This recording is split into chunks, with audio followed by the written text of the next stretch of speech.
I hope some of your comments maybe gave a pointer to the question we had from the gentleman about Provence and the congestion here in Marseille. Also, there was, I'm reminded, the question about, and Domenico raised it, of the widening the entrance to Marseille. I think we heard Jacques Trouot say that they were set to make a decision. I believe that's happening in the next few days. But I believe, yeah, because many years we are hearing in next week. And I think even captains from your ships were involved in simulator studies this summer, I think, for different configurations. So watch this space, ladies and gentlemen, whether Marseille goes for widening the entrance, because of course you have the prevailing Mistral wind here that makes it rather tricky. We are now, with apologies for you having been so patient, Kerry, going to move on. We've had several trails about the Arab Spring and geopolitical events to affect more the East Med, of course. So we're going to hear now from Kerry Anastassiady, who is the Chief Executive Officer of Cyprus-based Louis Cruises. Thank you, Bob, and bonjour à tous. I hope you're all awake. I guess the difference between myself and the rest of my esteemed panel members is that I represent a company which is not of the scale of my co-panelists, and that indeed the major difference is we are a regional cruise line. So the perspective that I will give you might be slightly different to what others have. And if anything, the debate that you raised between David's optimism and growth and Giovanni's cautious pessimism, I guess I'm somewhere in the middle. Let me explain myself. I mean, when I was asked to comment and to speak a little bit about the Arab Spring, I thought to myself, well, what is it that we have faced? And the Chinese proverb came to mind, which is the Chinese say to you, may you live in interesting times. And you have to sit back and think, is this a blessing or is this a curse? Certainly, I think from our side, if we sit back and we think about the interesting time and what's happened since the Arab Spring took part, from a perspective of Louis Cruises and the area that we live in, it's probably a curse. And the reason for that is that from the beginning of the Arab Spring, we have witnessed a negative upon negative image and perception that has gone around that part of the world. Why do I mean that? Clearly, for a company like ourselves, it's very regional.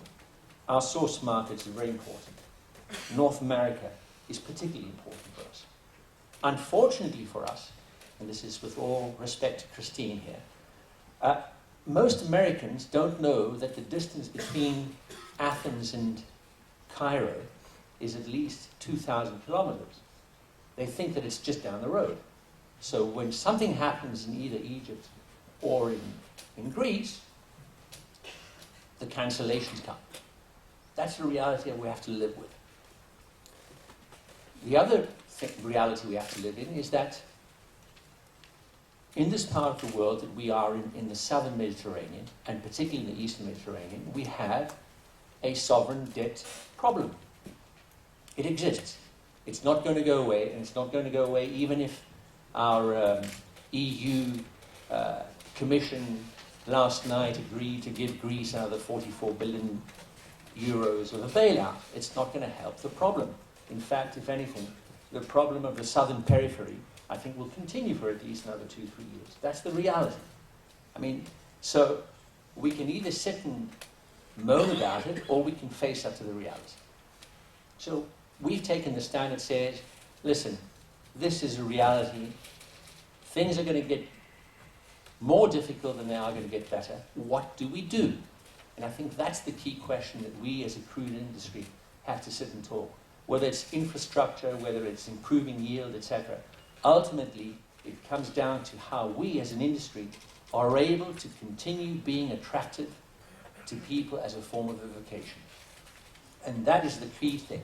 And in order to continue to be attractive as a vacation, as a form of vacation, we have to consider what our pricing is. We have to consider what our shore excursions are. We have to continue making it interesting for people. And I think that this is where we find that our role as a regional player comes to bear. In Greece, for example, we have to sit and carefully consider what options are there other than to Santorini, where we all know that there are just queues and there's only one telepherique and there are no buses, etc. The reality is that there's a lot of more Santorinis out there. And we have a role to go out and start building those alternative islands and being able to expand opportunities. The other reality is the Arab Spring and the situation that exists in Egypt. It's going to continue. But Luxor and Abu Sinbad and Port Said and Sharm el-Sheikh, all those places continue to exist. We have to become a little bit more courageous to restart itineraries and programs there. Even if it's reduced, we have to start. In fact, that's our role. If we wish to develop the cruise industry, we have to start that. So David, to your point of the winter destinations, I think it comes out to us to sit back and say, because the politicians and the situations will not change. We have to change our perspective. So, in short, our role going forward is to continue doing what it is that we have. We have to go out and develop new source markets. In the Eastern Mediterranean, there was the discussion about where the countries are, and Turkey. Turkey is the bright area. It is a population of 70 million. If you look about infrastructure, it is the most friendly environment for building infrastructure. We have to ride on the back of that and then use those facilities to go to all the other areas. The distance between Kushadasi and Mykonos is closer than Piraeus to Mykonos. I mean, that's a reality.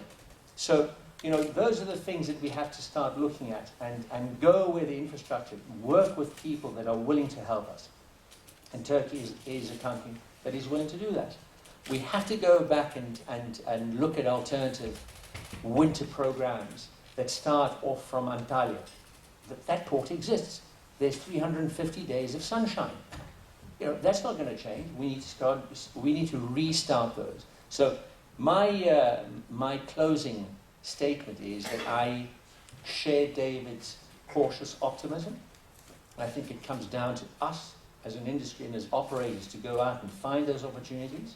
But I also agree with Giovanni that we need to be very careful as to which countries will provide our next 2 year source markets. And if anything, we need to go out and develop new source markets. The point about Turkey, for example. 70 million people, yet I think only 30,000 Turks went on a cruise last year. I mean, it is huge potential out there. Who's going to do it, if not us? So that's what I had to say, and good luck to us. Thank you. Thank you, Kerry. And on Turkey,